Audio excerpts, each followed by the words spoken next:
भीमाशंकरची strawberry पहिल्यांदाच दुबईत पोहोचली आहे। भीमाशंकरच्या स्ट्रॉबेरीला विक्रमी दर तिथे मिळालाय।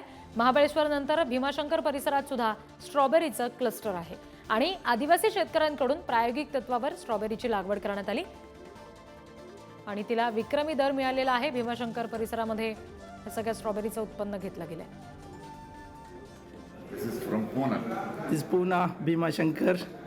And Nice. Brothers from North. Today our brothers from North bought for us this beautiful strawberry. Mahabaleshwar सारख्या थंड हवेच्या ठिकाणात स्ट्रॉबेरीचं हे पीक मोठ्या दिमागदाराने डोलत असतं आणि महाबळेश्वरला स्ट्रॉबेरीची नगरी म्हणून ओळख खरं तर या पिकाने दिलीत। मात्र आता हे पीक फक्त महाबळेश्वर मध्येच मर्यादित न राहता हे पीक आता भीमाशंकराच्या या आदिवासी भागातही हे आदिवासी शेतकरी उत्पादित करतायत आणि याच भीमाशंकर खोऱ्यात जर आपण पाहिलं तर मोठ्या प्रमाणामध्ये शेतकऱ्यांनी एकत्र येऊन ही गटशेती केलीत आणि गटशेतीच्या माध्यमातून ही स्ट्रॉबेरी ही पिकवली जाते।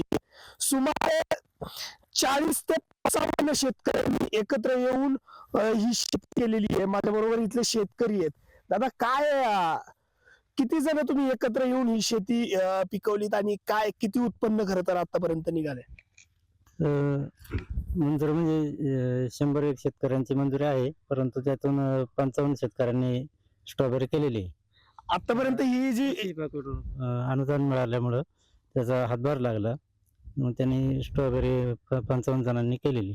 आतापर्यंत ही जी शेती खरं तर तुम्ही करतायत यातील हे जे स्ट्रॉबेरीचं जे पीक आहे ते पीक कुठं कुठं विकलं जाते? भीमाशंकरला विकलं जातं, काही रोडवर बसतो आम्ही, मी स्वतः इथं जागेवरच विकतो, काही मुंबईला पाठवतात कोणी संस्थेमार्फत, काही जणांनी आता दुबईला पण पाठवलेली।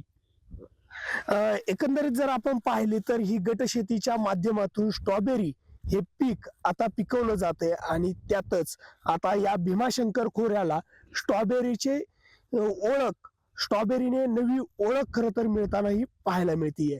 तुषार जरेकर, पुढारी न्यूज, श्री क्षेत्र भीमाशंकर।